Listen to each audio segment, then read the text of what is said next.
You have tuned into the TDP Videocasts. Sometimes.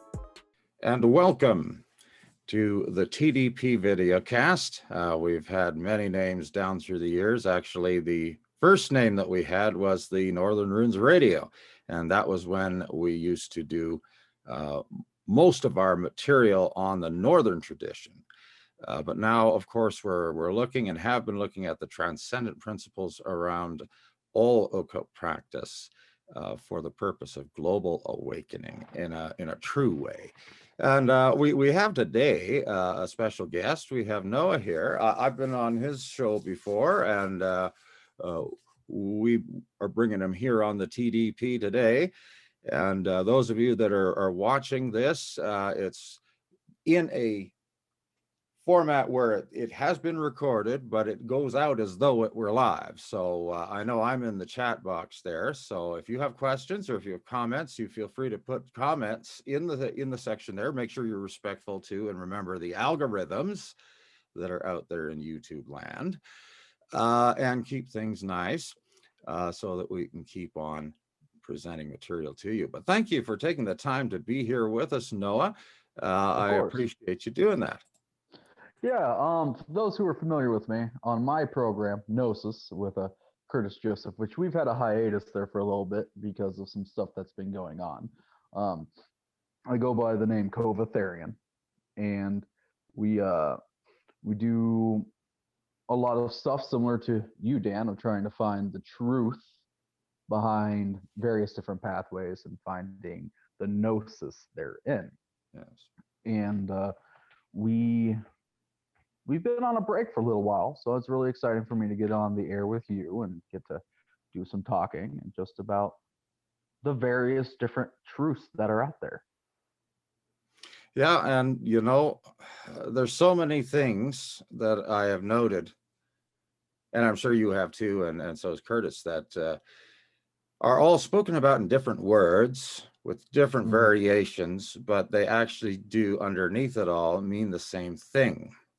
And you know, the same type of focus, the same level of consciousness and awareness. And that's pretty powerful, because you know, when you take a look at something that happened in Mesopotamia and the different things that they've put out there in their carvings and relief, and then you go take a look at something that the North American native peoples drew on the sides of cliffs, and yes, they tell different stories, but they're talking about the same thing.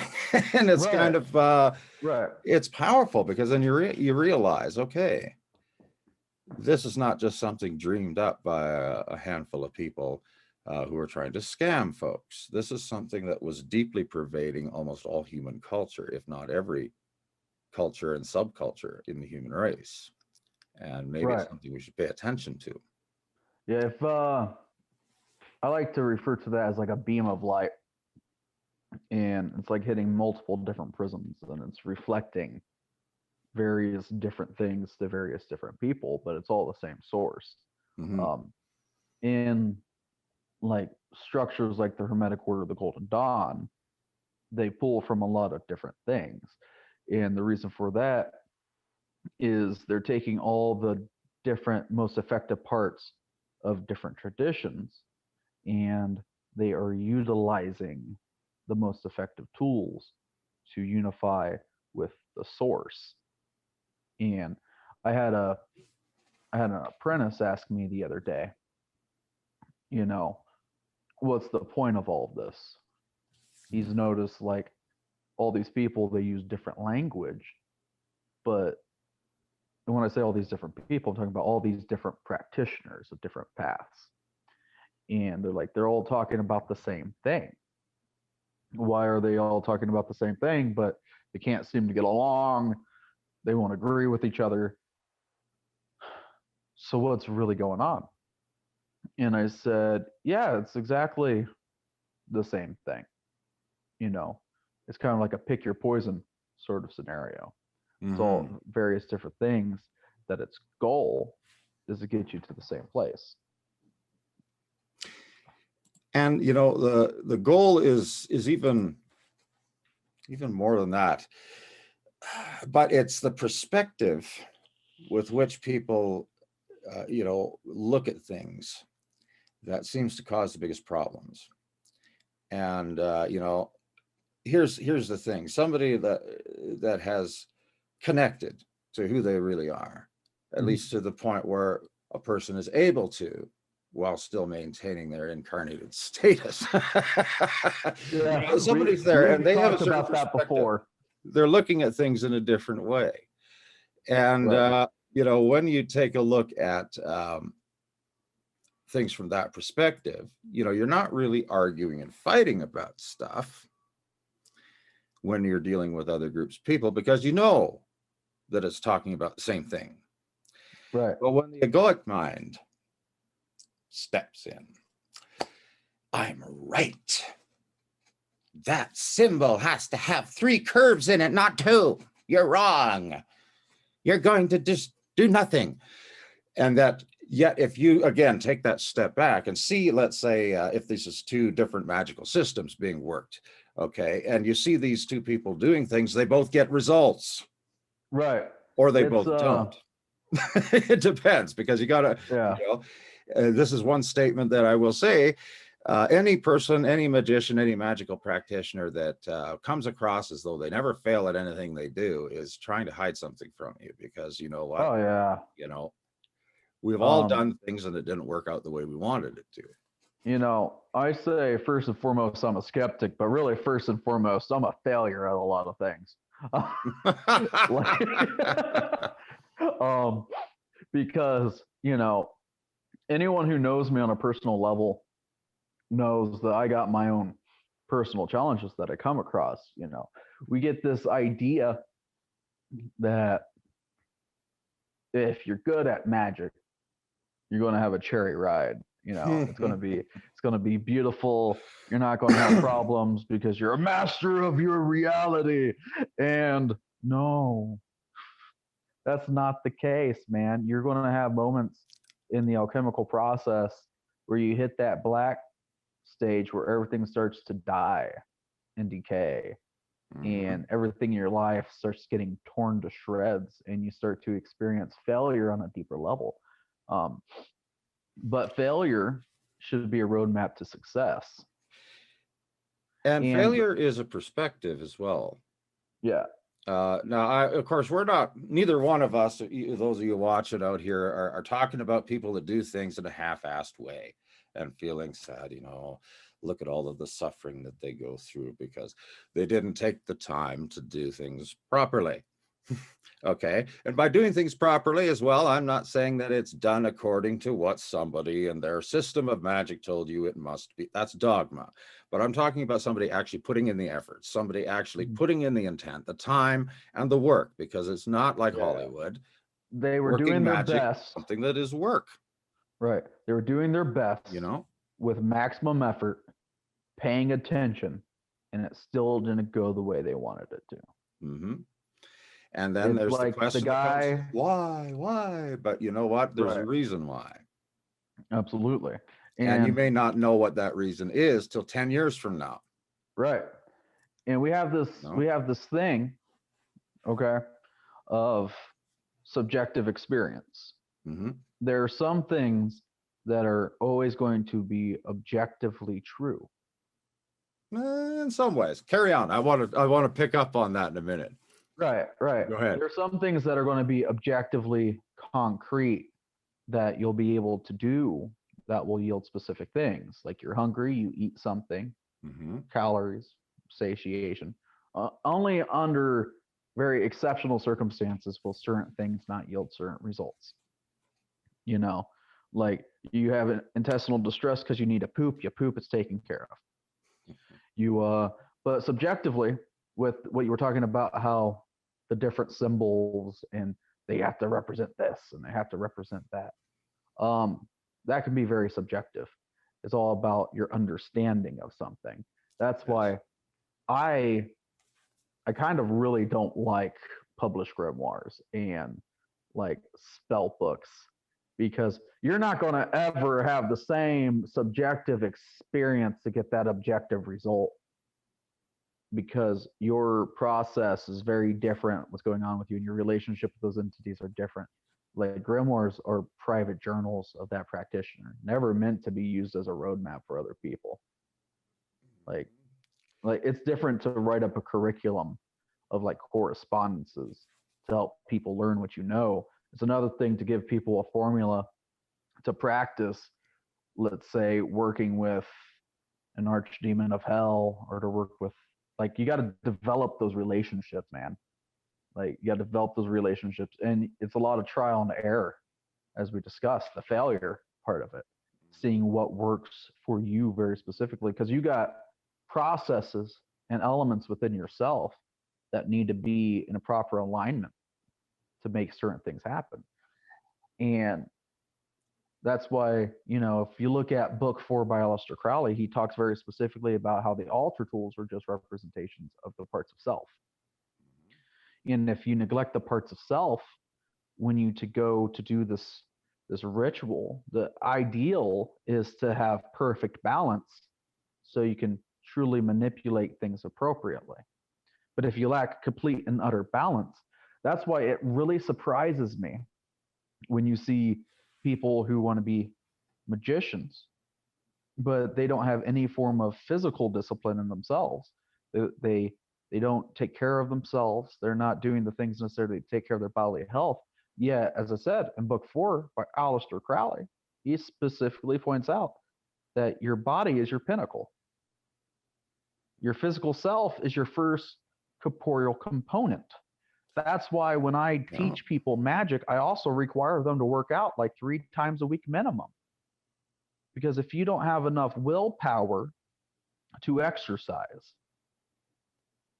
how are you ever going to do any kind of magic? How are you going to have the willpower to do magic if you don't have enough willpower to take care of your mundane life? And it's not about going out and becoming Mr. Universe, or no, it's not. You know, or you know, not to be sexist here.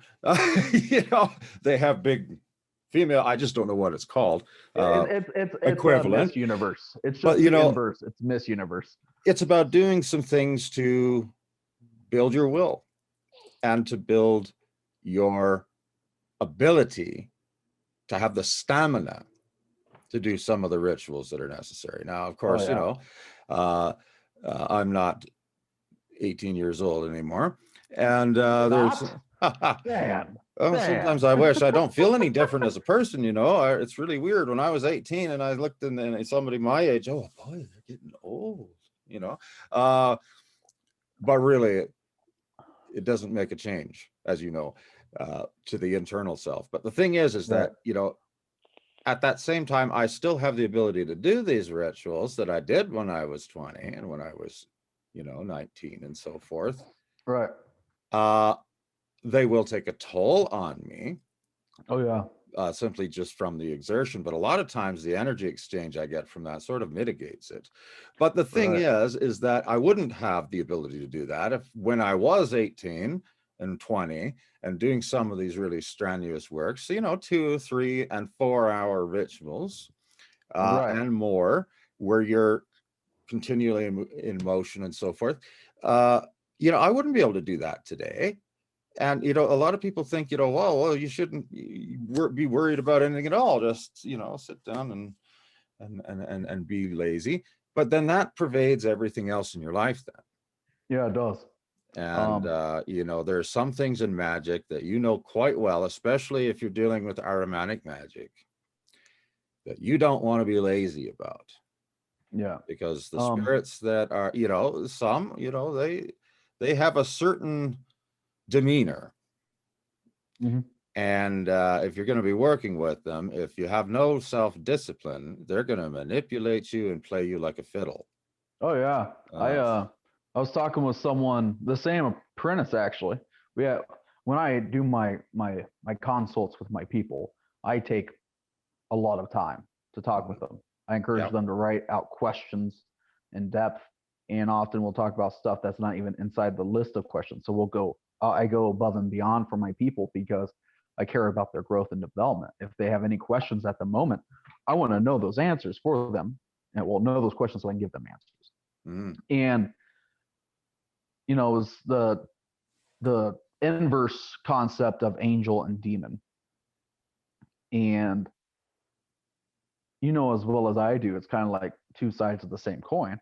Mm-hmm. But certain spirits have more aggressive inclinations, and that's why you have to be on your game. Mm-hmm. There's this whole movement out there where they encourage people to start off with the more aggressive spirits. And that's just, I have to question the people that teach or say that they teach people to do that right off the bat. Have they dealt with these spirits really themselves? Exactly. Because that is dangerous to a person. Not, forget all the other things that could go on, but just psychologically, even just psychologically, it could really screw you up. Because if you don't have that connection to who you are, even that little strand that you're able to connect with, you have no power, right, when you're dealing with this. And yes, I've said this before on a lot of broadcasts, and I teach this too. We are, really, the formula of the universe ends up after you go through all the different permutations of being 1 equaling 0. And if you have not got that touch of awareness, just a touch of being a part of the one, right, how are you going to deal with these powers? Because yes, they are an expression of awareness of the one, as you are, but they know what the hell they are. Yeah, and they have full comprehension of their abilities. And they have they know exactly what they want out of the interaction they're having with you. And I had another student a long time ago. He's an apprentice now. He was a fledgling. He just studied, and he was very just inquisitive constantly. He's a big fan of you, Dan. He really loves your program. Really loves your program. Ryan's going to be. He's like, as soon as you get done recording with Dan, you got to send me a link. Like, he's so excited. So Ryan, this shout out's for you. He was talking to me about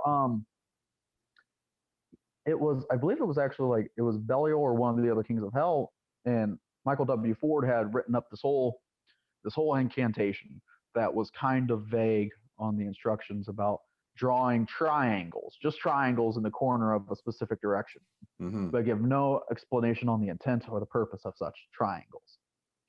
And then he's like, you have to command the demon. You have to command it. And I'm like, so let me ask you a question, Ryan. How are you going to command him to do anything if you don't know how to do anything? What is your authority, and how are you going to back that up? He's like, I don't know. And that's the thing, right? Like, who are you at right now to be able to have the type of power and authority to tell them to do anything? And that's why it's a different story too. Like, I've confused some people once in a while where I say, yes, even with spirits that are considered demons, you speak to them with respect and you ask. You don't point your finger in command.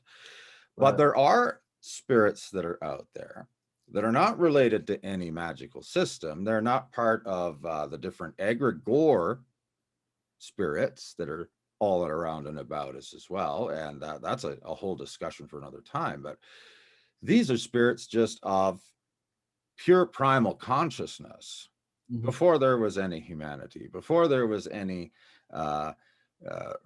other races of beings that could possibly exist in the universe. All right. These are the first and they just are.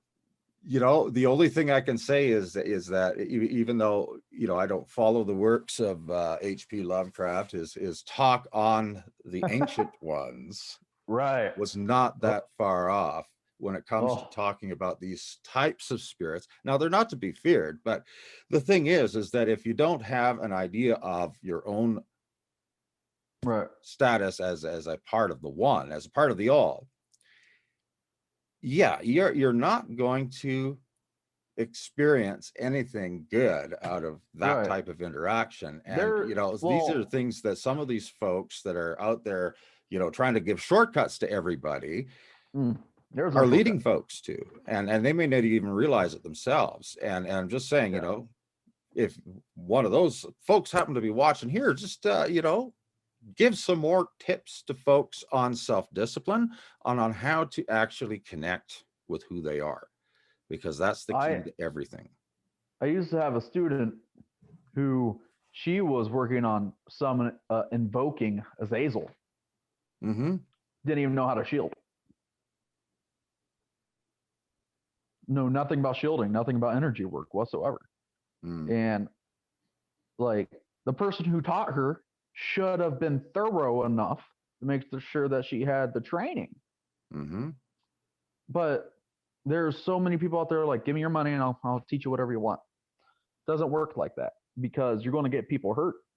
And like it's funny that you mentioned the old ones, because you know me and my whole Sumerian primordial current. Mm-hmm. You know, I work with a primordial entity quite a bit. Yeah. And what people don't understand is these entities don't care about you. And They care about remember that, folks. they care about what they care about. My life has been crushed and condensed and destroyed and rebuilt just because I worked with this entity multiple times, more times than I can count, because he cares about his agenda. And I wish I would have known that when I first started, you know, almost 2 decades ago. Mm-hmm. But that's the thing, right? And the Norse path, which you're very familiar with the Norse path, these would be what would be called Thursar or primordial entities, you Oh, know, yes, like yes. like these primordial forces, and they'd be more than happy to grind you into dust and eat you if you don't serve their purpose. Mm-hmm. Like, and it's not because they're malignant. It's not because they are evil. It's just that's what they are. You know, Yeah, we look at that's their nature. we look at You the know. Thursar. The Thursar are deemed evil not because of just because they're like the Jotuns where they're malicious. No, they're considered evil because they're like a forest fire or a tidal wave. Mm-hmm. It's just they are these forces of traumatic creation and destruction. And they just And do what they do. yeah, That's all that, you know. and there's no thought behind it for them. It's literally like a garbage disposal. I know that outside of America, a garbage disposal is not very common, but it's this thing inside a sink where there's people in Europe never seen a garbage disposal, by the way, and you just take it and you put it in this garbage disposal and flip a switch and it just grinds it. No, we used to have one of those in a place where I was growing up. Yeah. And then somebody, I don't remember if it was me, it might have been, broke the thing because apparently something made of steel wasn't supposed to go down there. But when But no. when you flip that switch with one of these primordial entities, you go through that garbage disposal, whether you like it or not. Mm-hmm. And if you have enough resilience and perseverance and enough of a high enough frequency, there'll be something left of you to be rebuilt. But you will be destroyed in the process. Everything you know, the life that you had, will be ground to dust. And that's the reality of working with entities like that. Mm-hmm. We have enough people talking about the possibility of the you know the maybe. Well, you work with this, you can have these results. No, the definitive is you will be ground to dust. And the effects can be very long lasting. Now, even if the ultimate were to happen, just so that folks know, and of course you feel free to disagree with me if you want, Noah, but even if you were to be quote unquote devoured, that doesn't mean you cease to exist. Right. I'm still here. Because realize that there's so many layers of reality and existence out there that you would just be in a different one. However, any lesson that you had to learn that put you in that situation in the first place will have to be learned in another experience. Right. And so you Now, don't want to go through that sort of thing. You want to do things in a way where you are coming out ahead, so to speak, yep. that you're learning, And you know? now I'm talking about being ground to dust. I mean, you, I lost everything.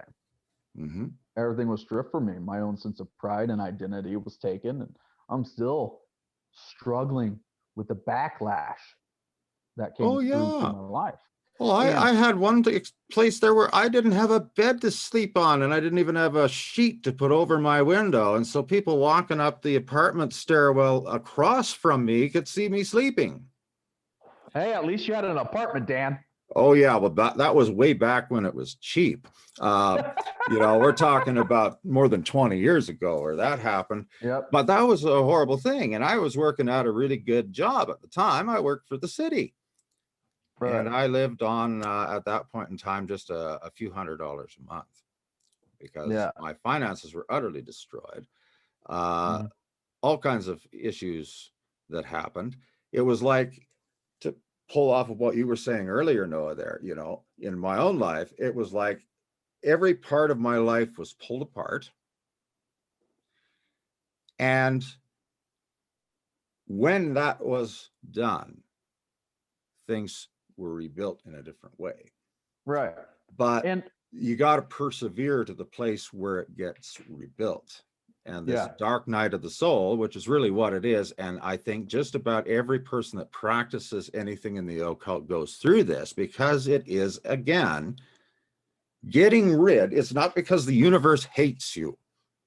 Right. It's because all those things, if you're on this path, that are in the way, that you have put in your own way, that are hindering you from this evolutionary process, they are going to be stripped away from you. This is part of the alchemical process, and that is not fun.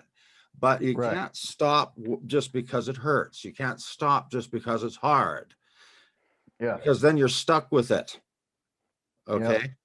When you're going through that, you persevere through it.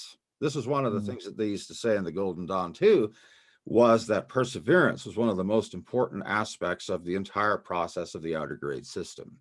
Yeah. As they knew you were going to go through all this shit.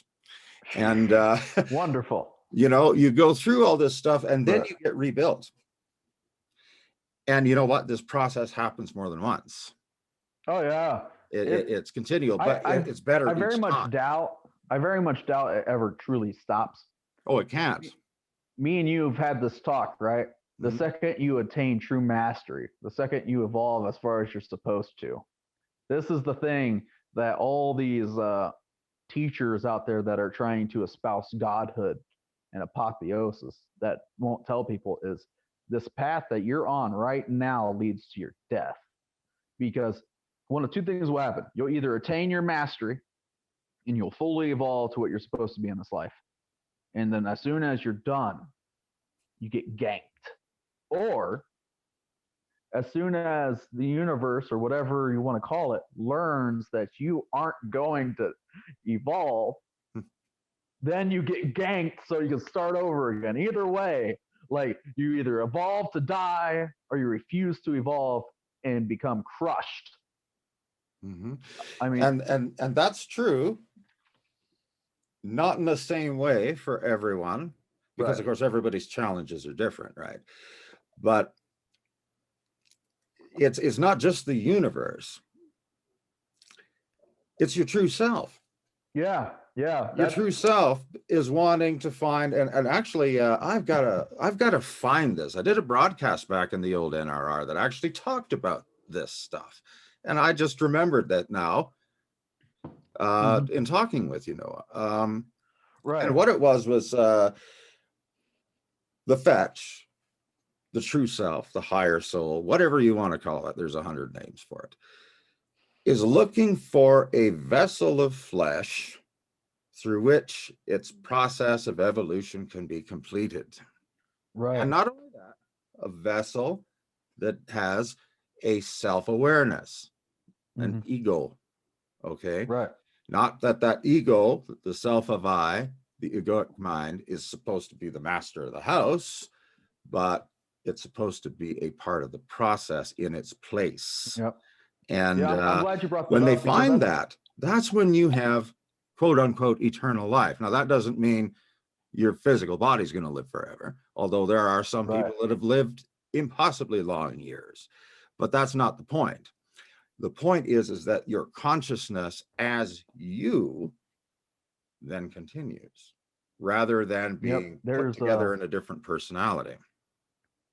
Yep, and that's one thing I really learned is, you know, eventually you get dialed in to what your true self is, and it is your higher self, your true self, this entity that is the one step below the source of everything, that is trying to unify the lower parts of itself with itself in order to be complete. Mm-hmm. And when I realized that, I don't know if we can cuss on the program, but but I will censor it. When I realized it was me who was screwing me over, but the higher version of me, like, saying, "Get your crap together," and it was just grinding me to bits to get me to evolve to a higher state, because it wants every aspect of itself to be as most divine as possible. So if you, being in your completed form, realizes that little you is slacking off, we're the toughest critics. Who's the toughest critic other than ourselves, right? Mm-hmm. Well, our higher self is the toughest critic, because it's like, you suck. Here's a meat grinder. And it's this process, man. We've heard the term the hammering process, and you were talking about immortality. That's a very huge concept in with these people that use the term living vampire and vampirism. They talk about preserving your consciousness through gaining true immortality, of evolving to the point where in the next meat suit you retain all this information and you attain your evolution. Mm-hmm. And that's some pretty cool stuff if you ever really like start looking into it. I don't know how much you've looked into vampirism and things of that nature, but I've looked into it a bit. I haven't gone in extreme depth into it, but enough to understand a lot of the principles of it behind the words, because basically it is the consumption of energy. Yep. But then that's something that every being already does. Right. Yeah, because if you didn't, you wouldn't be alive physically. Everything works under that thing. And now I know when we were talking off the air there on a few conversations, we talked about the left-hand path. Now, of course, I look at it from this perspective. And then if you don't mind, I'll get some of your thoughts on it. Yeah, absolutely. You see, I think that the dichotomy between good and evil, light and darkness, left-hand path, right-hand path, all these things that we have in our modern culture today are all parts of the same paradigm. And that paradigm has been the Judeo-Christian paradigm, where there is an absolute good and there is an absolute evil. Right. What that does is, that's dualism. What that does is it enslaves the consciousness, because you're always at war with yourself. Right. And but what the truth is polarity. It's necessary. One brings the other into existence just by default when you have something in that fashion. And it's the reconciliation between them that is the actual stability of any type of experience we can have as living beings. Right. So, if you had all good, everything's done. If you had all evil, whatever those mean, I'm just using them as terms, okay, everything's gone. There has to be that in order for these levels of awareness to exist. Now, beyond that, there is no incarnation, because, everything is one. Like I said, everything boils down to one, and one boils down to zero, which is not nothing, but it's no thing that we can ever understand. Yeah. And so we have that. But here's the thing. people that are afraid of self-discovery or that are against spirits that have a rough and aggressive nature are, by their default, hindering their own evolution, in my opinion. Right. It's not one or the other. It's what is going to get the job done. Right. And balance. So what do you think about that? Well, I'm glad you brought that up because a lot of people need to hear that. Right. It needs to be addressed. Left-hand path used to have a better definition back in the day. Mm-hmm. Before it got, clicky and popular and trendy to be left-hand path. It really just means you don't have a set path towards transcendence. It really means you're not dogmatic. Is what it's supposed to mean. And then it started getting married to improper ideology about Satanism, Luciferianism. It got married into these ideals that to be left-hand path means you only work with evil. To be satanic means you only work with evil stuff. And to be Luciferian, you only work with demons. And like, how dare any person call themselves these things yet lack any proponent of balance? And it makes me frustrated, I guess should be the best term for it. Because the left-hand path is supposed to be like the crooked path, right? And as you said, it's not just left hand, right hand. Like, those terms have lost such significance and ambiguity these days because as a culture, we're losing specificity in language. Mm-hmm. It's almost like we've become Egyptians where we communicate with emojis, Except I think they had a little bit more meaning in the hieroglyphs. Give us time, just Dad. as an aside, I'm sorry, but it just came to me like this, all these linguists working on this big stone stele trying to figure out what this is, and somehow or other somebody from 3,000 years ago looks through their scrying bowl and sees these people up in our day working on this, and the one says to the other, "Why are they making such a fuss over the smiley face?"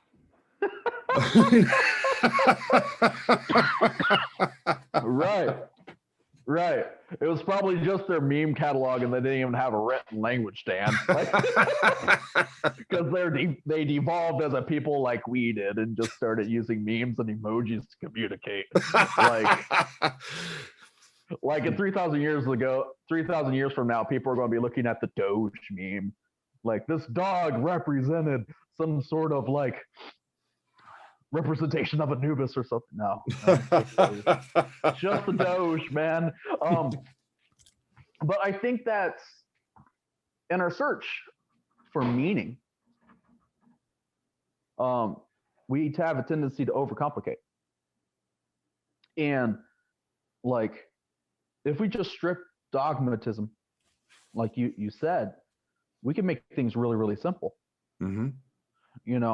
Why do I need to work with spirit number 85 when I have relationships with other spirits I've already worked with? I don't need to work with something new. Like, we got people that number one, they've not sat in a system and worked with the same entities for more than like 3 to 6 months at a time. Mm. They're always jumping to something new. It's like they need a new high. They need a new spirit guide. They need this. They need that. No, what you need is some discipline and to sit the fuck down. Sorry for the language, but you need to sit down and just sit in it and gain some discipline. It's almost like in this age of technology and information, it's hard to find real adept, skillful practitioners because everyone's like, their eyes are darting around looking at all this information that's out there. Mm. And as we were talking about left-hand path, it's whatever gets you your result the best. But you're never going to learn what result is the best for you if you don't sit in anything for any period of time. They say to have any real comprehension of what you're doing. And this is for a mundane craft like guitar, piano, drawing, anything. You need to do it for 10 years to consider yourself competent. And it's consistent practice. Yeah. As well, that's along with that. That's part of the discipline 10 process years of every day, an hour a day for 10 years. And if you don't sit inside what you're doing for an extended period of time, you don't know if it's working or not. You can get results, and results can be a guideline, but for long-term implications, you need to sit and be still within yourself and walk it out. And you'll be effective, and you'll have results, and you'll be powerful if you just sit the fuck down and work that system for an extended period of time. You know, and it don't matter if you're left-hand path, right-hand path, baloney path, purple path, whatever you want to call it, path. Just sit down, find some peace and stillness, be a neophyte for a while, then work through the grades or work through the degrees of initiation. I mean, like I in my personal life, I dog on Wicca all the time just because I'm me. But even a Wiccan, if they sit in their system for an extended period of time, for years, can find some real truth and growth from it. But that's because they sat in it for an extended period of time. But now there is a reason why a lot of people who start with Wicca don't end in Wicca, because there's not as much depth as some other systems that are out there. But that's for the practitioner to discover for themselves. Now, the big difference, if we want to talk about a difference of focus between left-hand path and right-hand path, it would be the ideology of being underneath entities or being at a level playing field or above. The difference between servitude and cooperation, so to speak. Yeah, I would agree with that, definitely. And we get these, the biggest thing that Christians often ask me, or people who don't know about left-hand path practice or occult practice is, you know, so you worship so-and-so. No, I don't worship so-and-so. I have a working relationship with these entities. And that's a big difference. It is a huge difference. It is being hand in hand versus being on your knees. You know, it's approaching these gods and spirits and ancestors from the mindset of being on an even playing field. But you can't be on an even playing field unless you've done the work. Because if you approach, let's just say Lucifer, okay, with some type of ego of like thinking that you're going to command Lucifer to do something and whatnot, and you've not done anything to merit that ego. You don't have any, and I'm talking about years of practice and working to build yourself up, then you're going to get wrecked. And that's any spirit, not just Lucifer. That's any spirit. People have to take a step back and step off themselves for a second. Because the only reason why I'm saying is I don't want to offend anybody. But what I'm saying is take a proper inventory of yourself and look at yourself and see, do you merit that much confidence in what you're doing? It's okay to take an evaluation and be like, I need work. In fact, that's the best evaluation you can take. If you ever take a personal inventory of yourself and say that you don't need work, we're not being friends anymore. There's nobody that doesn't. It doesn't matter because, you know, the moment this process stops, so life is done too, because this whole process is a continuation, a growth. And there's nothing wrong with, like you said, saying that we need work. And of course, we all know that we need it. That takes a lot of self-honesty, though. And that's something that, we are also very adept at lying to ourselves. Yeah. And here's, we need to be transparent with ourselves instead, so that we can actually do something real. The greatest teachers, Dan, have made the greatest mistakes. Mm-hmm. The greatest teachers have made the greatest mistakes, and they've messed up more than anybody else. And that's why they make good teachers. Because they can be like, don't do that. That doesn't work. Because I've done it and it doesn't work. Like, there was someone talking to me about the LBRP and about, how there's different ways to visualize the ending of, you put the array below and above you, or you visualize it in your chest. Mm-hmm. And I give a very specific guidance on the direction to go to it, because I've done it both ways. Mm-hmm. But I've also worked beyond the LBRP to the higher systems. And the reason why it's visualized the way it's visualized in those systems is because it's to prepare you subconsciously for the next step. Mm-hmm. And whenever I suggest something to somebody, it's not because I'm trying to devalue their opinion. If I disagree with you, it's not because I'm devaluing your opinion. I'm only suggesting it and saying what I'm saying and disagreeing, because I have the experience that has led me to know that's probably not the most efficient or safest or accurate way to go about what you're trying to do. Mm-hmm. Because I've probably done something similar. I mean, heck, if you've been doing it as long as me and you have been doing it, Dan, you got more experience than me. But if you've been doing it at least as long as I've been doing it, you messed up a lot. Oh yeah. You've made some spirits mad, possibly. You've had some things happen that caused a significant rift in your life because you were either careless, or you weren't thorough, or you were lazy. And it baffles me. Again, we've discussed these other people that are,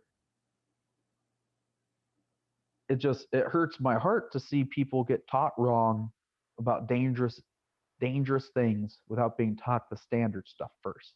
Mm-hmm. Like, by all means, teach them the dangerous stuff when they're ready.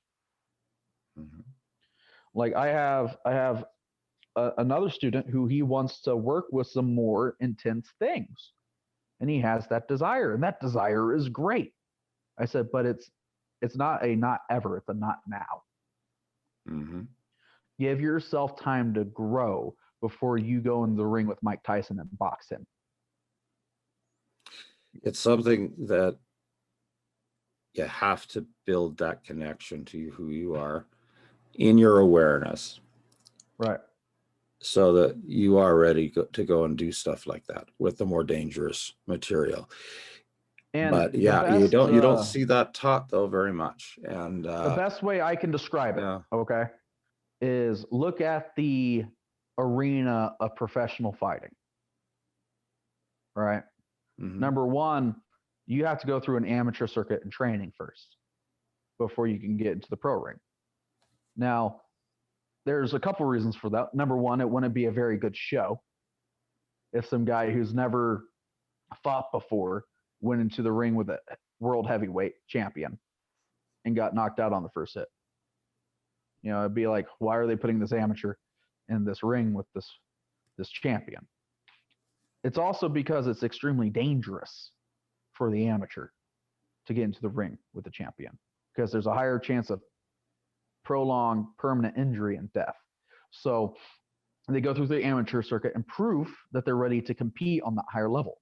So they go semi-pro. And then after they compete in the semi-pro circuit and prove that they're prepared, then they step up.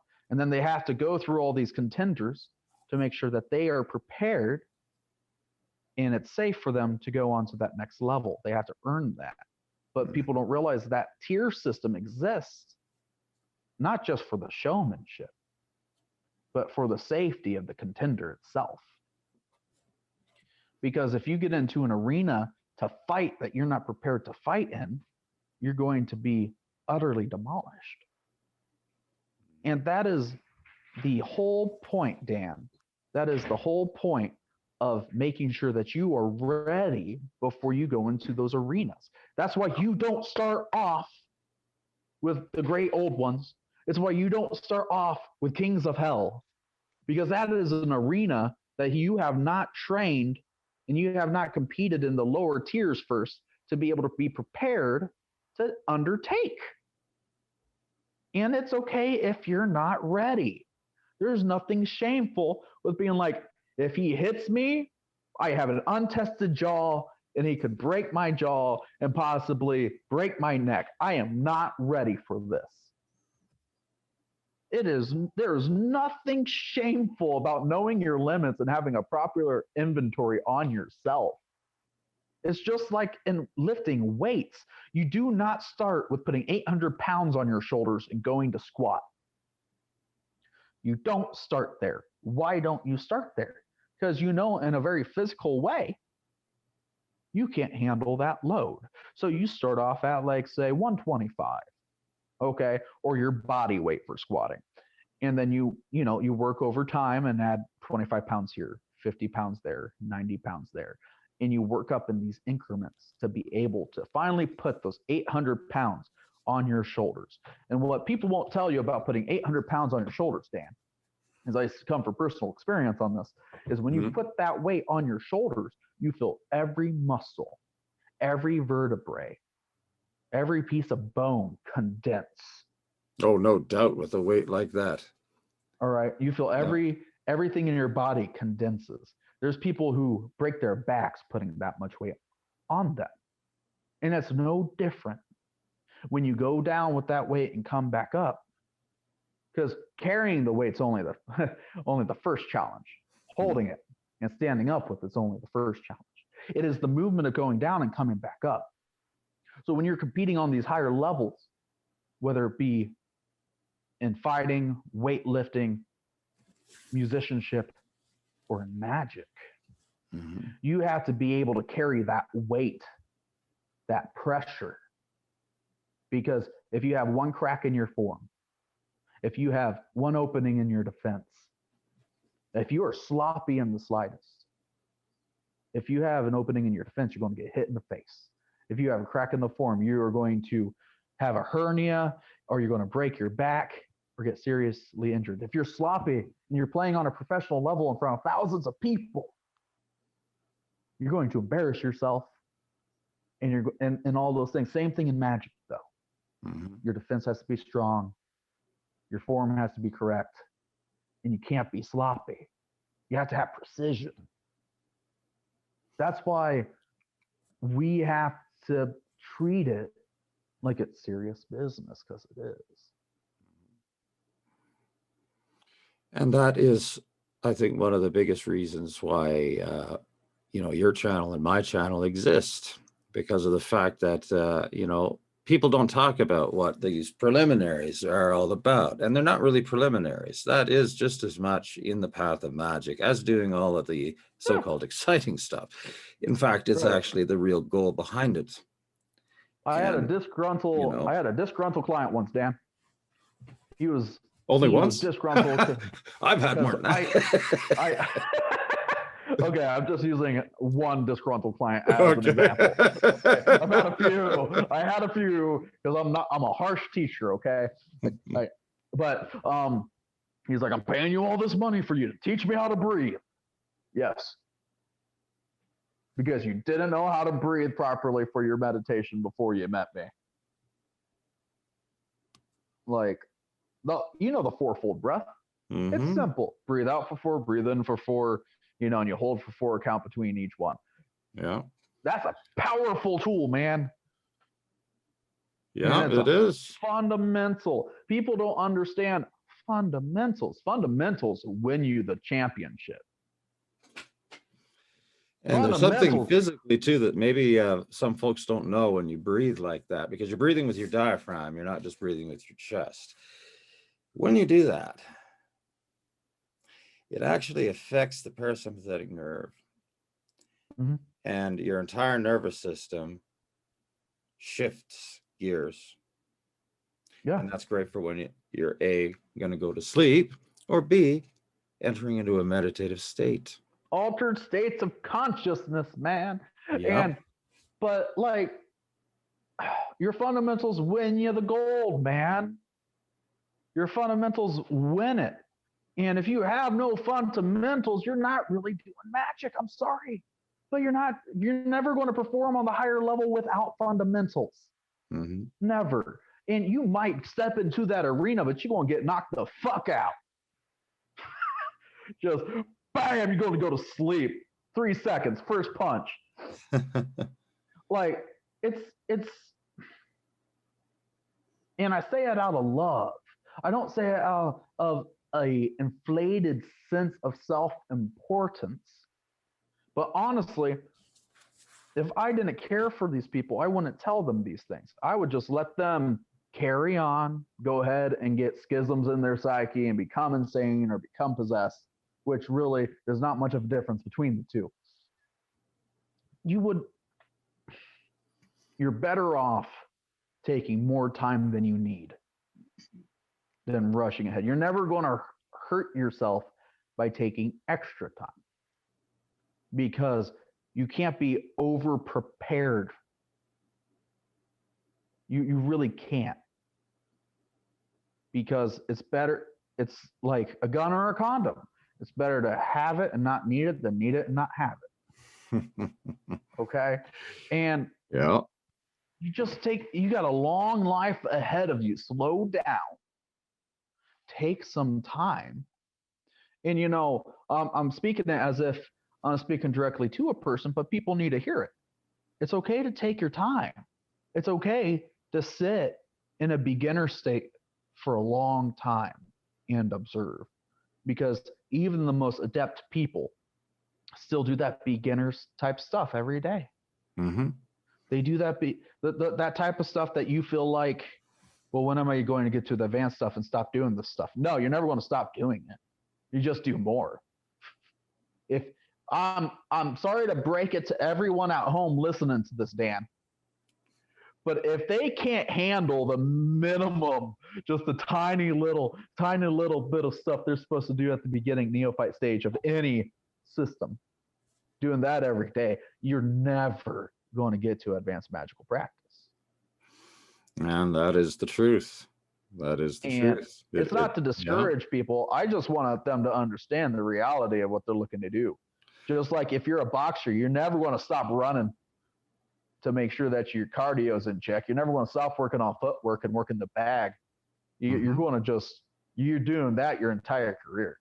Yeah. Because it's fundamental. Without your fundamentals, you have no basis, no foundation. You're just going to. Mm-hmm. And when you take a look at what the true nature of the multiverse is, as opposed to what religion tells people it is, and even what modern science tells people it is, you see, our societies have this artificial component to it, where everything is all equal, and yes, there's competition and work and so on and so forth, but there are these laws here that protect you for that, and these laws here, which means you can't do that, and so on and so forth. But when you go out into nature or anywhere where humanity hasn't built civilizations, that's not the way things are. You see the mountain lion does its thing. And it does. The deer may consider that mountain lion to be the most evil creature that ever was. However, the mountain lion's just being itself and feeding its cubs. But it has nothing to do with any type of artificial law like what we would have in our societies. So, in other words, things are very predatory. Right. And that has to do with, I like what one person put it, organized chaos. It's chaos, but it looks like it has no point because it's part of the infinite, and we cannot quantify that. So there's no way that we would know, even if there was something behind it, we wouldn't understand what it was anyway. Right. And so it's just a matter of realizing that rather than being the so-called victims of this chaotic matrix, we are actually living entities that are a part of it. And Right. that with our connection, we can work with it. We can cause our will to be manifested on all the planes if we have that connection that we are aware of. Now, for those that are watching out here, this does not mean that, there's only a select few people in the whole world that ever were, or ever will be connected to who they really are. No. The truth of the matter is we all have that connection that exists, or we wouldn't be here. It's becoming aware of that connection. It's becoming aware of how it works. And that awareness has to grow through that self-discipline and through the practice of some things that may seem rather stupid, but they are for the purpose of building one's will. Okay. And, other than that purpose, some of them are really stupid, but they are valuable for the purpose that they are put forward. Right. In, like for instance, one of the things I teach is proper posture. Sitting properly, standing properly, walking with proper posture, and making that a conscious effort every day and keeping yourself in check. But people don't realize that ties into one, energy flow, right? And two, you can breathe easier and having oxygen to enrich your blood to be able to enrich your brain so you'll think better. And three, it's mindfulness. Very important. Being aware of yourself, self-awareness. And, what people don't realize is when you stand with proper posture, it puts different chemicals into your brain. Versus if you stand with improper posture, your brain produces different chemicals. Like, people go fact check me on this. It's amazing. It's fantastic how your posture will affect everything. You will feel more confident if you stand with good posture. It just happens because chemicals go into your brain because you took a confident posture. And this posturing, right? This setting yourself up and portraying yourself a specific way, it does the thing, regardless if you want it to or not.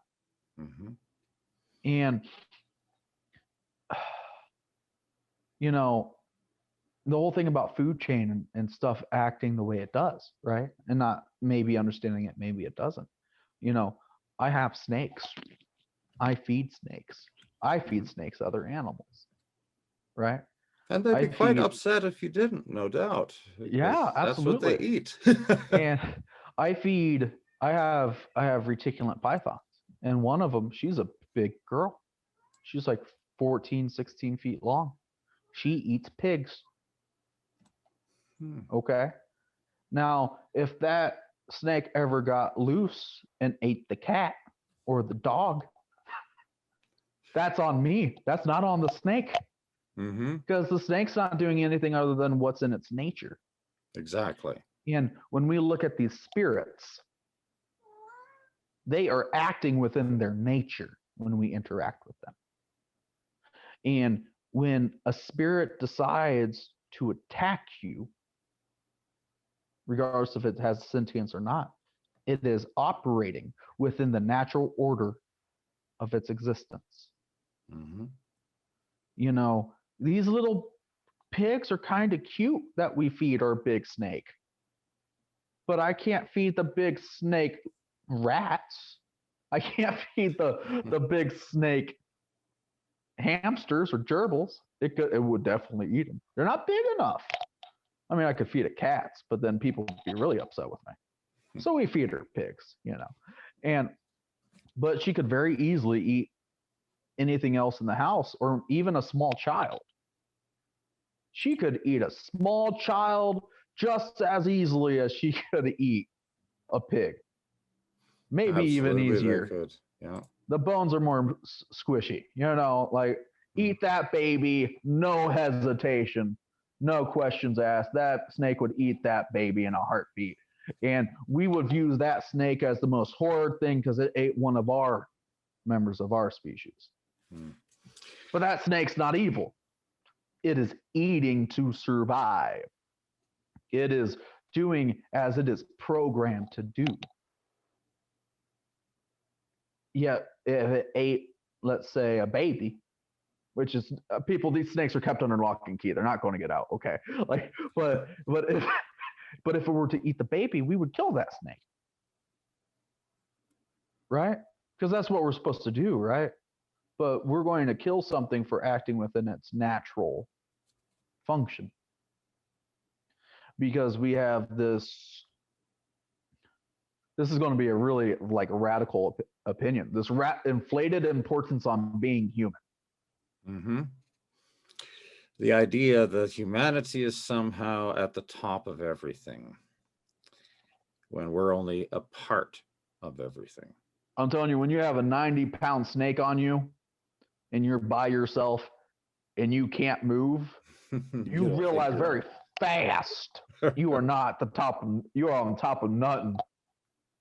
She got you.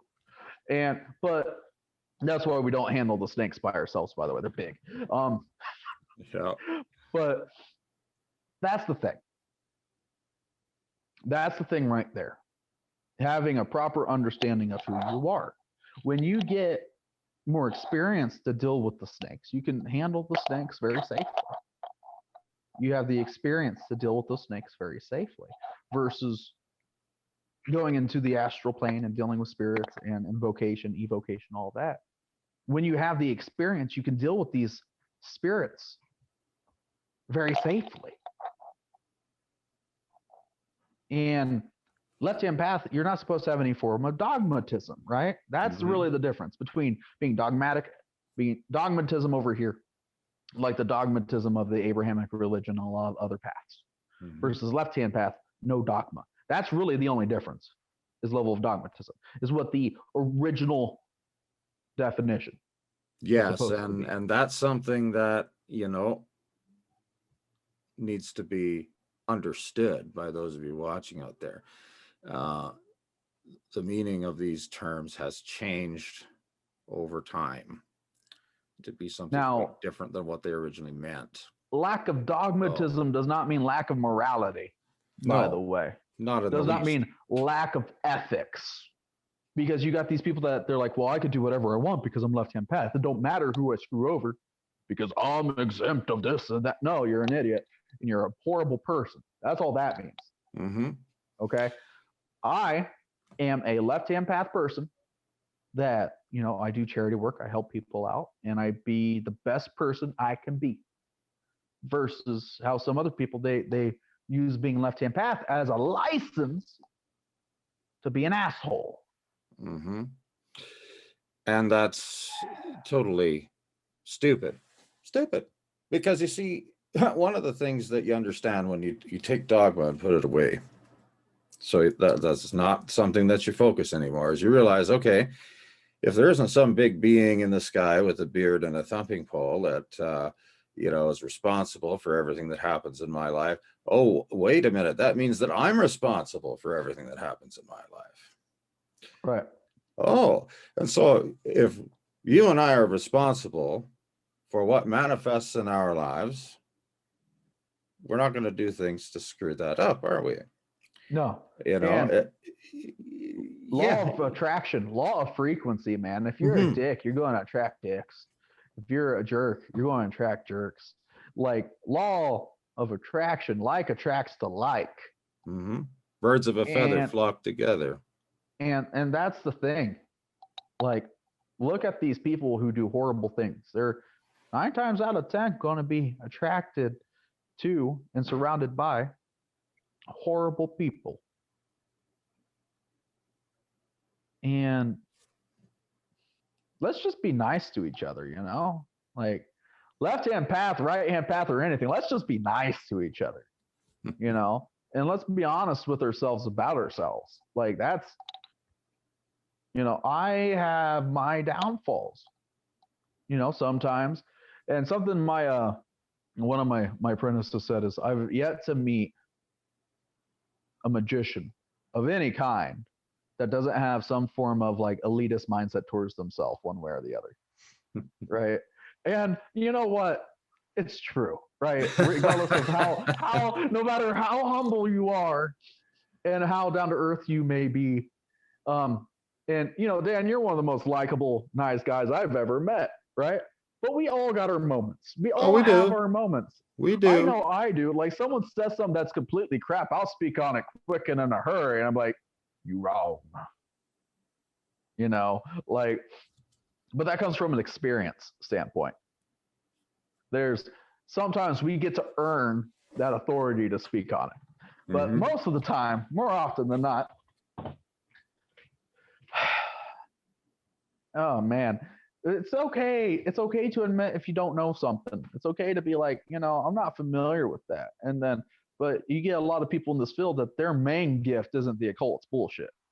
Mhm. Mhm. They got really good at talking. And like, don't get me wrong, I have the gift of bullshit strong, Dan. I got it strong. I'll tell you what. Like I can be like, man, you see this pen right here? This is a magical pen. It's gonna bring you all sorts of good stuff in your life. 59.99. The television evangelist. Yes, absolutely. And I have to be mindful, very specifically, of not letting myself slip into that mindset because it comes from an idea of self-preservation, of wanting to always come across credible. If you don't come off across as credible, then what do I have left? And well, you have your deeds, your actions, all these things. Your credibility will speak for itself.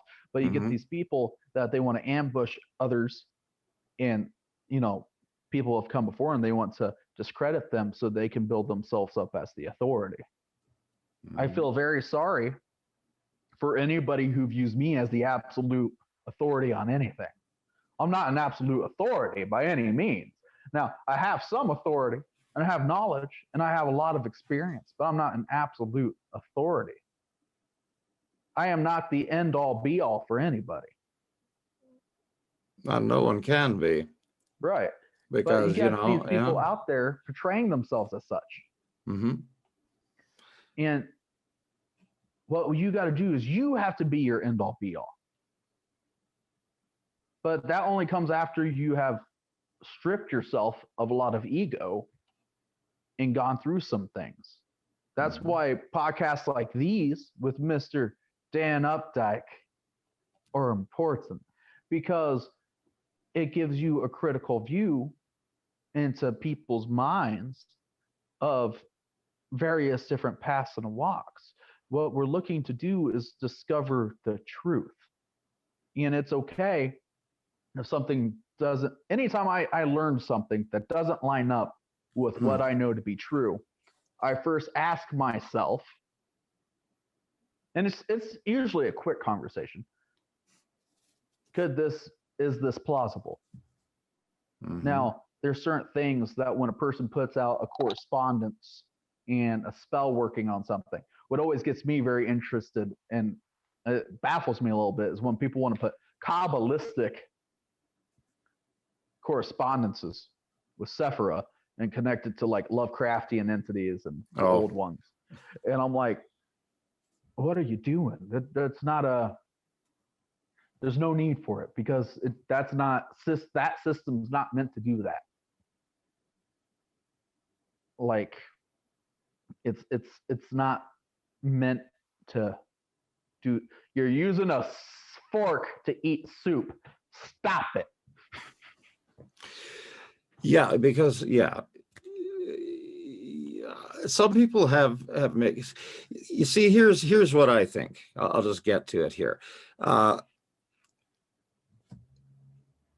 In order to have an understanding of any magical system in a more transcendent manner, so for instance, being able to see what's in the Northern tradition and in what's in the Sumerian tradition and in the North American native tradition that has, things that are points of transcendence where the principle applies regardless of the system and the method of magic being used. Right. But that doesn't really bear any result in a person unless they've gone through at least one system first. Right. And so that means you go through the system at least to the point where you are adept. Right.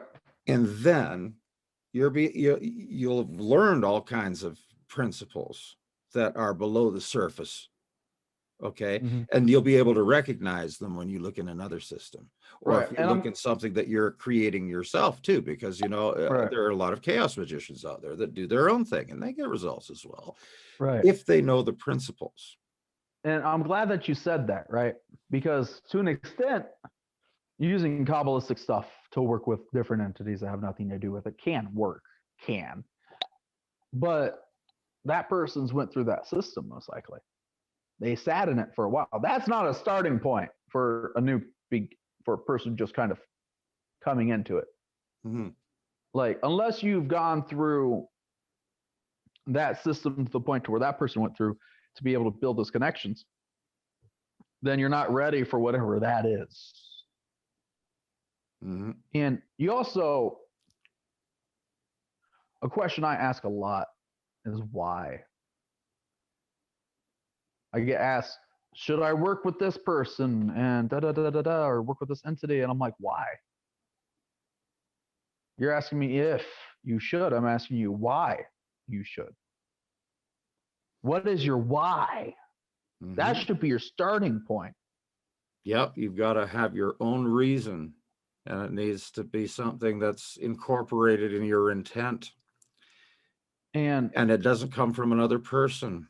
And here's the biggest thing, man. Well, I just want to see what's going to happen. That's the worst reason to ever work with like a Sumerian or like the great old ones in Sumerian entities are very loosely directly connected. If you like studied H.P. Lovecraft and his connection to Crowley,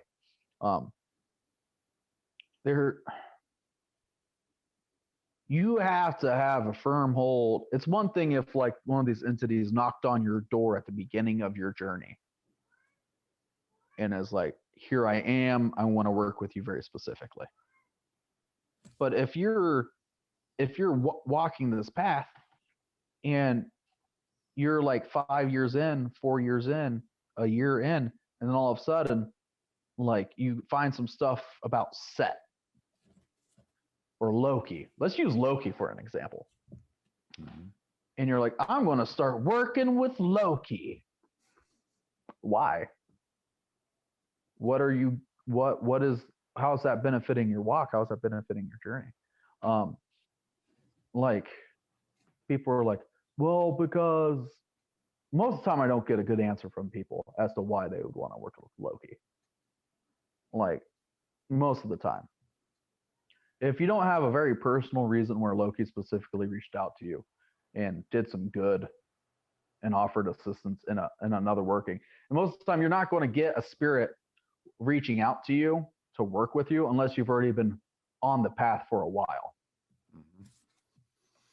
Like I was doing this working to build something very specific, a container for a different entity, and Loki offered his assistance and some guidance on how to do that.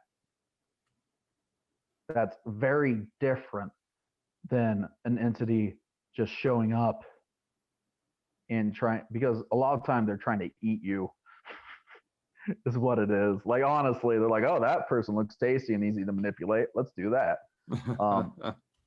Like there was this elder god or ancient old one from Lovecraft mythos that tried to get one of my students to give him blood.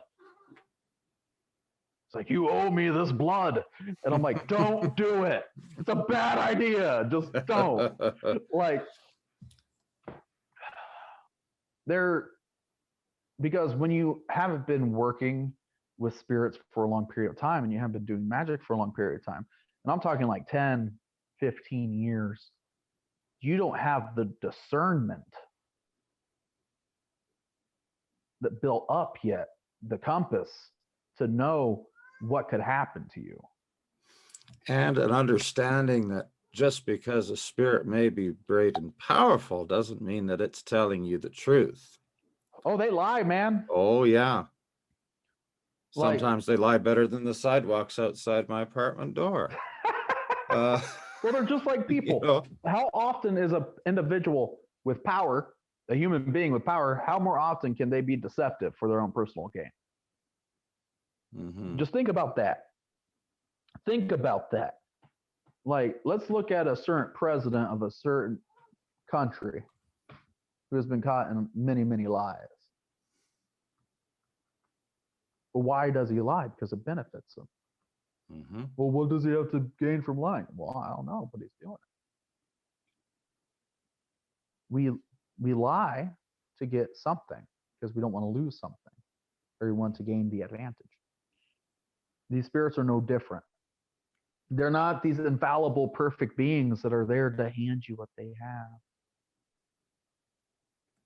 But we want to be like their vending machines. We walk up, we do the ritual, we put in our sacrifice into the quarter slot. We get the Skittles spiritual result. No, it doesn't. It doesn't work like that. No. And one thing too, for people that are practicing magic, having like what both Noah and I have been talking about here, dealing with spirits in terms of a working relationship. That means that there's something that you have to do too. Yeah.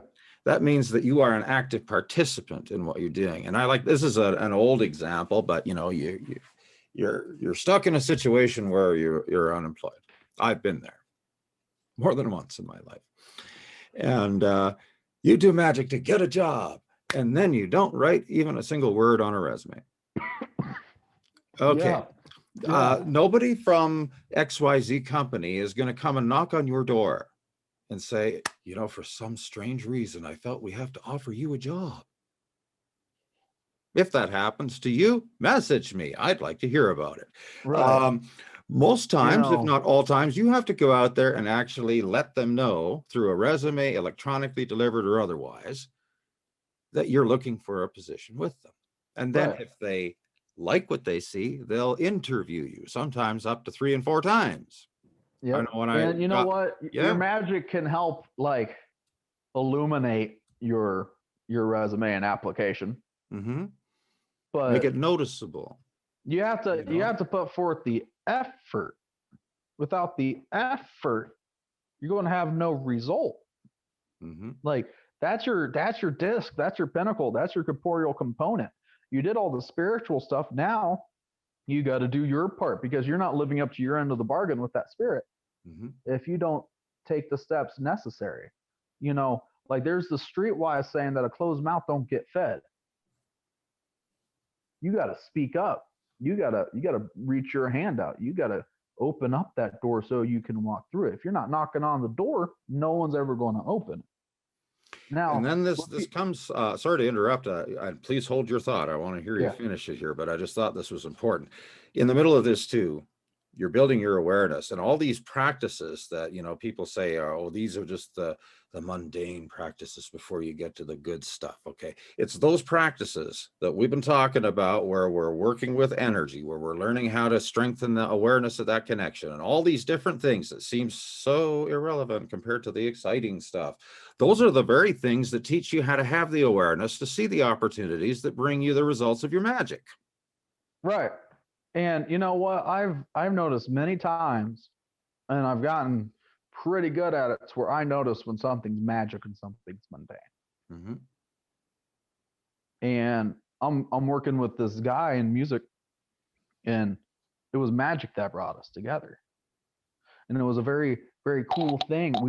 I've explained a little bit to you about the stuff that we're developing right now. Yeah. I want to talk too much about it because you know how it is. It's encapsulated right now. And when you're working on something big, you don't share it with too many people because you want to keep the seal there so that nothing gets in the way. You want to keep it hermetically sealed, right? But we were talking about knocking on doors and things of that nature. If you expect something, you have to act like you're expecting it. Mm-hmm. My original thought, it drifted away like smoke on the wind. But the other thought that I have is you got to inspect what you expect, right? I've done a lot of leadership, right? So I have a lot of phrases, a lot of them rhyme, right? Because I've I've been involved in leadership and sales and motivational speaking and things of that nature. But you gotta inspect what you expect, right? Like you have to do the proper thing. But realistically, if you're not expecting to get hired for that job, you ain't ever going to fill out that application. You know, you gotta fill that out, and you gotta do it, and you gotta put work into it, like it's going to impress somebody. And it's like people. This is the original thought that I lost. It's back now. Okay, I had to talk about just long enough for it to come back. People think magic is something more like Harry Potter. And pop culture has done us such a great disservice, Dan. Has done us such a great disservice. But what magic is probability control through will and intent. Okay, as easy way to put it, as Magister Aleister Crowley explained it, it's probability control through will and intent. That's what people at home often don't understand. Is if you don't do anything to enhance your chances of probability, nothing's going to happen. So let's think about what your probability of getting hired is if you don't even fill out the application.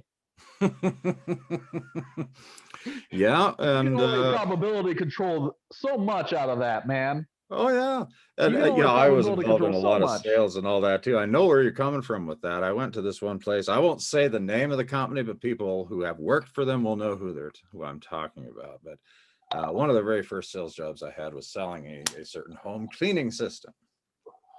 Did it really suck? Actually, it was really nice. Very expensive, but very nice. So it wasn't a vacuum. Gotcha. Actually it was. Well, it was so much more than that. But they had it on a pedestal and they sang hymns to it. What? They danced and clapped their hands like they were Pentecostals or something, and they sang hymns to this machine. And then somebody got up there and he would begin speaking about, how you got to be confident and you got to do this and all do that. But, it was one thing that one of the people teaching that said is that one of the biggest reasons why people fail at making sales is they forget to ask for it. Right.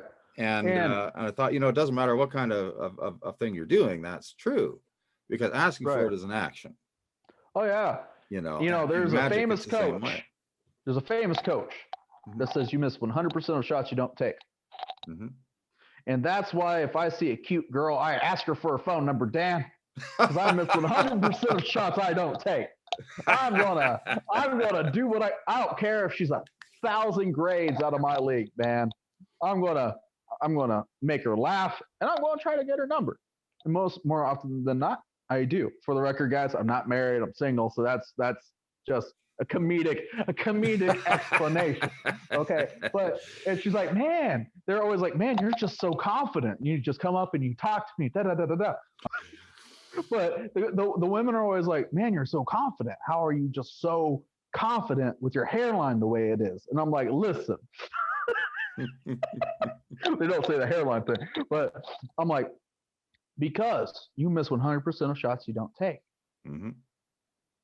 And that's the thing. You have to invest into yourself a little bit too.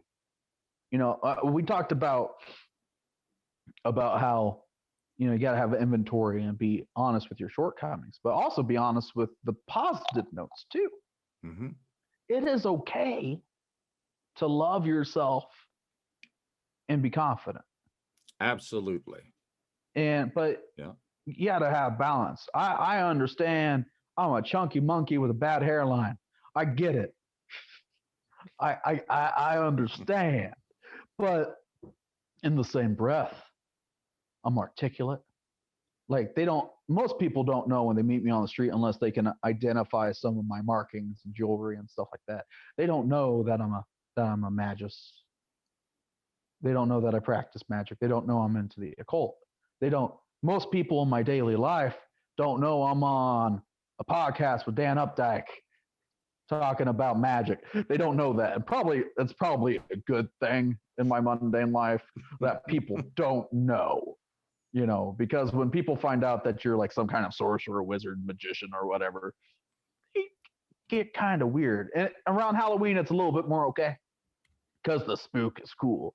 But like any other time of the year, man, they're like, oh, my roommates, they call me the wizard. And I'm like, you got to stop introducing me to people as the wizard. Like, because I'm still single and I'm going to die single as long as people think me as the wizard. Okay, let make it stop. But, or the converse might happen where you end up being something. You know, really I have awesome. a feeling, Dan, if it was going to happen, it would have happened. Like, Oh. but the point being is, you know, you miss 100% of the shots you don't take. That's the same thing with your fundamental daily practice. Mm-hmm. You miss every meditation you don't do. You miss every workout you don't do. You know, how much further would you be if you did everything that you were too lazy or lacked the discipline to do?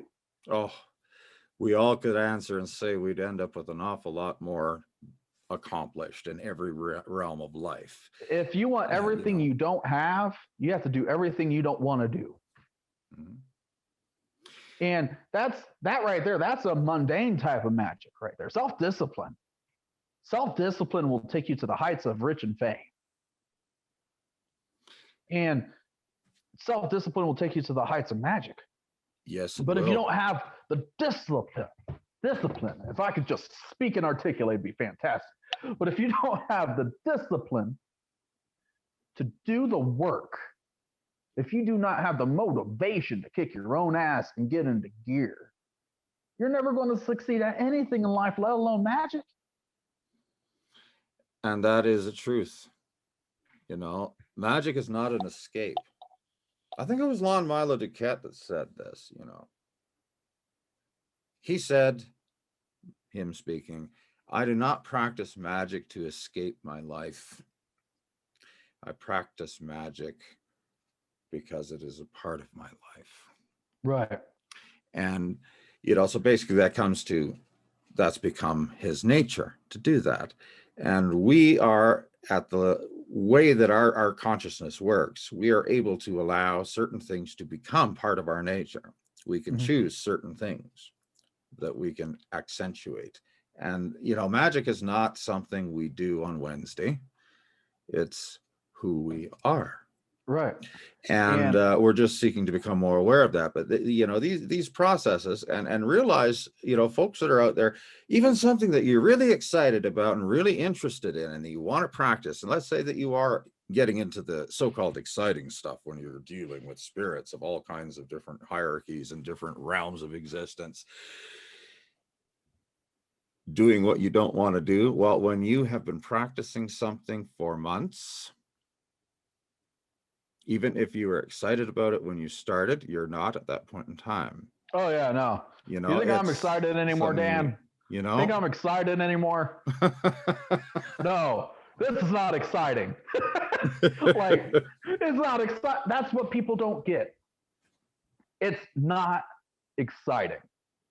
Now, I am excited when I get my results and I see things happen. Mm-hmm. I'm excited about that, but what we do is not exciting. It's not. People have this, probably because of Harry Potter or something else, they think it's this really cool, like, process, and it's not. And it's just like, it's kind of like, to hit on what you said earlier, Salvador Dali said, I don't do drugs, I am drugs. You know, I don't do magic, I am magic. When you get to the point where you realize everything you do is a manifestation of your craft, everything you do is magic. There is no differentiation between taking a poop and doing a ritual. No differentiation until you get to that point where you realize that your conscious mind is in control of everything, thus manifesting exactly what you want to do at all points in time. Then you just need to keep on sitting down and doing your little breathwork stuff. Because really, everything you do is magic. Everything is probability control through will and intent. Like, there's no reason why a master magician should ever have to craft himself. Because he could control that probability of making it to that toilet, okay?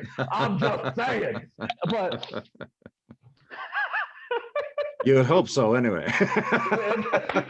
You would definitely hope. Enough cheese and I'm a goner. I tell you what. If I had cheese earlier that day, I'm lessening my probability of crapping myself by saying with 100 feet of a toilet at any point in time. I'm just saying. Note to self: stay out of the woods when you're doing ritual. No, seriously. Or just No, I don't get have what you're cheese saying. day I of get what you're ritual, you saying know? right there. Yeah, No. no, I absolutely agree. Hey, woods work. Just bring a shovel. Just bury that crap. But that's, and you know, we've joked a lot because that's I like to laugh quite a bit when having conversations. That's just who I am. I like to find humor in everything because 1st off, the first thing I don't take too horribly serious is myself. Mm-hmm. And I don't know if I can trust a person who won't have a good laugh when having a serious conversation. You know, I lost a job once, and it was winter, and I was using the work coat for my winter coat. I not just lost my job, I lost my coat. They took my coat from me, Dad. And I'm like, I'm standing there out in the cold without a coat, standing next to my sister-in-law, waiting for my nephew to get off the bus stop. And she's like, "Where's your coat?" Remember, I lost my job. They took your coat? I'm like, yeah. She's like, "That's cold." I'm like, literally. And we both just started laughing because there's humor to be found in that situation. Mm-hmm.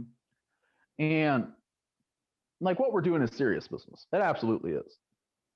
But we gotta be able to take that laugh every now and again too, you know. But it's about having an appropriate perspective is the whole point I bring it up. Mm-hmm. You have to realize the comedy of the mortal coil and situation. Having that perspective to be able to almost disassociate from the personal struggle that you're having in order to succeed, to divorce yourself from your feelings. Because if I was too full of my own feelings and I personalized everything, then I wouldn't be a very good magician. Mm-hmm. I got to be able to call my emotions into subjugation and control that and have a handle on it with my will. Because if I'm overflowing and my emotions are spilling out everywhere, first off, I'm not going to be a very pleasant person to talk to. You know, my brother once said before he even found out I did magic, he's like, "My brother is the most baseline person you're ever going to meet. It don't matter if he got fired from a job. It don't matter if he just got shot. No matter if he got hit by a car or if he just had a baby or anything. You talk to him, he is the same person any moment." That's a great thing to have somebody say about you, you know. I was kind of blown away by it. But the point being is you have to have a handle on yourself. It's that discipline, that minute discipline. You know, when we meditate, there's a study that shows that our brain returns back to baseline faster when we meditate. And if you ain't going to meditate for spiritual benefits, at least meditate for your ability to cope with stress. Yeah, take the time because it's actually for you. And for those watching out here, you're taking time in all of these practices, and you may don't be discouraged from the path of magic, from the things that we've been saying here and joking about. Okay, just realize that you are actually taking time for your own self-development by taking the time to do these practices, learn the self-discipline, practice the art on a regular and consistent basis. You are doing something for yourself. You'll go out there if you know, let's say you have a career at some job, and you'll work for 40 hours a week, or maybe you'll work more. Maybe you'll work away from home like I did for years. You'll spend all those hours doing something mundane for company or somebody else that doesn't care about you. Yeah, you're number 88629. Okay, but you won't spend even half an hour on yourself, or an hour, or 2 hours. And also, we're not saying it about the hardship and the danger or this or that to discourage anybody. I'm trying to let people know the reality of the practice, to strip away the glamour, of it, because it's not glamorous, first off. And secondly, you do magic for yourself to improve yourself and to take control of your life and put yourself in the driver's seat of your life. And until you put yourself in the driver's seat of your own life, you're just a slave to some other person's system. And the whole point of getting people into magic about this whole transcendence thing, man, transcendence, man. Sorry, I cracked myself up there for a second. I turned into a stereotype for half a second, and I apologize. But this whole thing about transcendence is to transcend your limitations and your obstacles, to put you in control for the first time in your life. If you cannot walk away from anything, it has control of you. I once said, my vices don't have me. I have vices.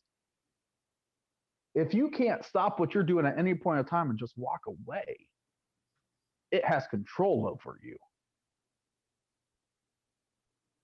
And that is true. Something that, a lot of folks don't think about, and that could be anything. Now, that doesn't mean that we don't enjoy vices or we don't enjoy life. Hey, but I like a good vice. Oh, yeah. I like a good vice, Dan Updike. But you don't get down on your knees for anything. Oh, no. And that's not what I'm paying for, Dan. Yep. If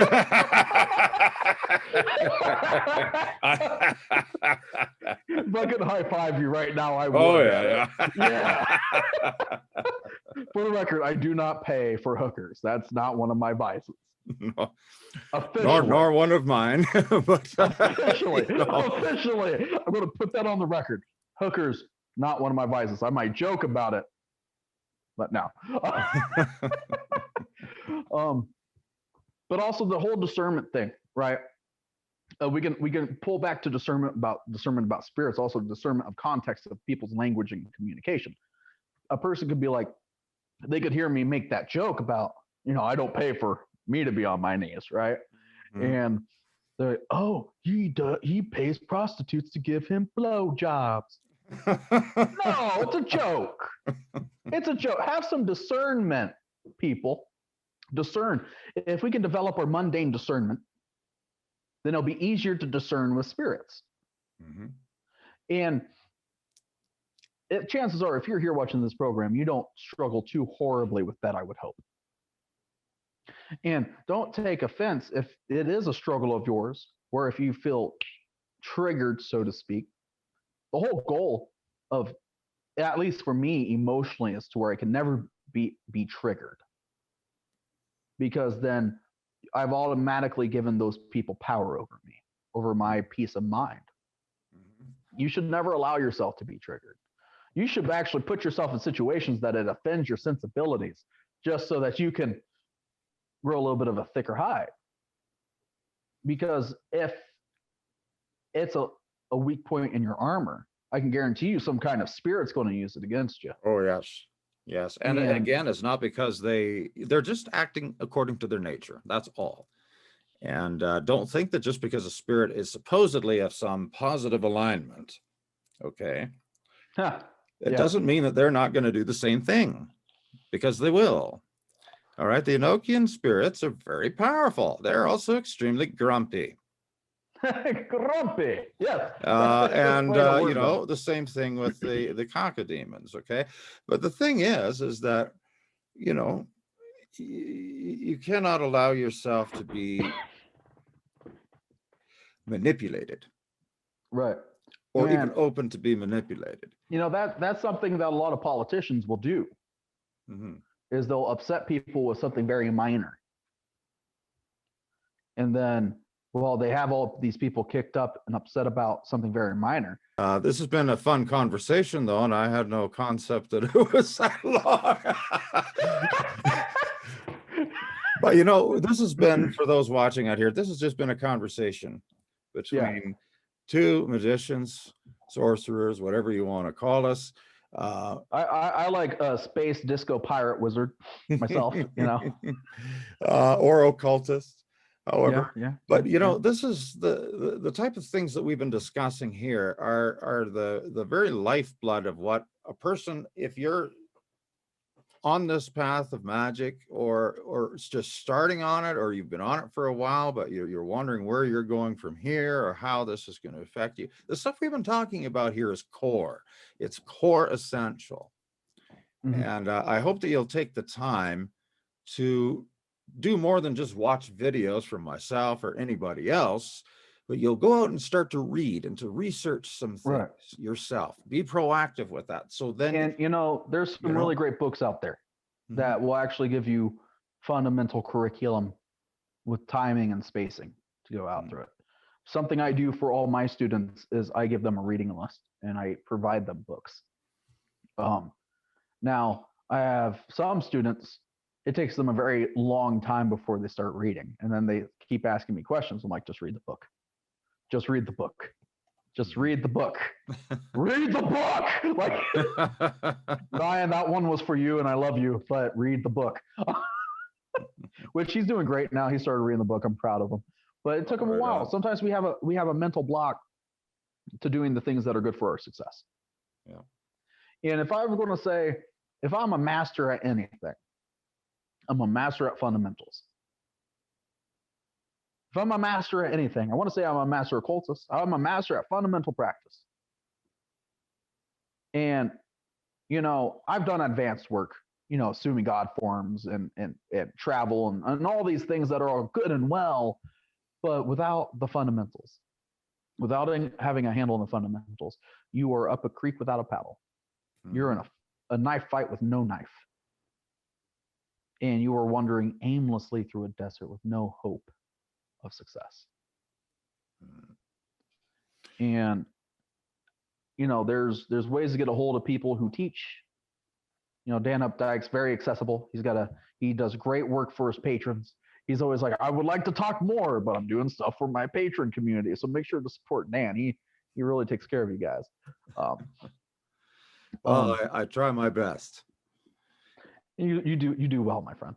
And it's just read a book. It's very, very simple. And there's something about reading a book that's very different from listening to an audiobook. And I had to explain that because you have to quiet your mind long enough to focus solely on the material at hand. You can't do anything else while reading. And that's the power in it. And it also, you know, when you hear it, see it, read it, and write it, you're using many different avenues that will give you a much higher retention rate. Take notes, man. You know, go through it. And I know you'll find it good. Now, you have a YouTube channel that you work with as well. I'm going to have a link to that in the description box below. My email will also be in the description box. I'll make sure that you have that. Oh, right on. Perfect. I can be reached through there. The YouTube right now, because of some stuff going on, my co-host and I haven't been able to put out content for the past few months. So we're hoping to change that. But I can get a hold of through my personal email. So feel free to reach out to me and contact me. We'll talk. We'll discuss. I work with people very closely. And I don't care how long you've been practicing or what you practice with. I'm going to start you at the same point as everybody else, because you know what? If you go through the fundamental stuff a lot more faster, guess what? Don't have to do it as long. But we got to make sure that you start at the beginning. And you'll be very surprised what you get by just starting at square one. Absolutely. And it's not something to be ashamed of either. If you are practical and experienced, you know what, going back from the beginning again is fine, because you know what, we all practice this all the time anyway. And it's great to take that time because it affects everything else you do. Everything. Now, after you get a good grip on the fundamentals, I can help you with other stuff. But it takes a long time to get a good grip on fundamentals. Mm-hmm. It takes a long time. And take that time. Because if you don't take that time to build your fundamentals, you're like a tree that hasn't taken time to grow roots. The first time a stiff wind comes over and it's going to blow you right out that topsoil. Yeah. You can weather the storm if you just grow some roots. Absolutely. Well, I want to take the time to thank everyone that has been watching this video. And for those of our patrons that get the audio download, for taking the time to download that and to watch that as well, and realize that you can contact me as well on the email address that I've got, which is host, H-O-S-T, very simple, at tdpvideocasts.ca. That email is down below in the box as well. And of course, our Patreon community. And as well, I decided to show you this again here about a year ago now. The book Transcended Keys to Power was released, and this is actually stripped away from any particular magical system, dealing purely with the principles of the mind that you can then take to any magical system that you would be going. Transcended Keys to Power has that, as well as the start of some spirits in the back as well that you can work with that are proven, from my experience with them, to be a great help if you approach them with respect in the whole process. And I'll have a link to that in the description box as well. That's still available on Amazon, no matter where in the world you are. It's on all the marketplaces. Yep. And I'm going to say this real fast to all the people here that really love Dan Updike, and people that are also kind of on the fence about Dan Updike, and people who hate Dan Updike. There's very few people that I will give a 100% endorsement on because I'm very picky about who I give my word to. And Dan is one of the very few people in the world that I can fully say, you know what, he is a safe source. Dan is a good choice. You're like one of 2 or 3 people I can say that about Dan. I appreciate that. Thank you. Of course. Of course, I know Curtis Joseph, and we've had the opportunity to talk before on several occasions, and I resonate so much with the things that are coming out of your experiences and things that you've talked about with me off the air. There's a lot of power moving forward right now at this time, at this exciting moment in history, even though there's all kinds of difficulties that are there. But I think great doors of power are going to be opening up in the very near future that are going to affect a lot of people. And I think that you're one of the folks, you and Curtis and some others that I know that are also working, that are going to help facilitate this for so many people. Yeah, it's really exciting. As I said, I got this project I'm working on, very much clandestine, very much private.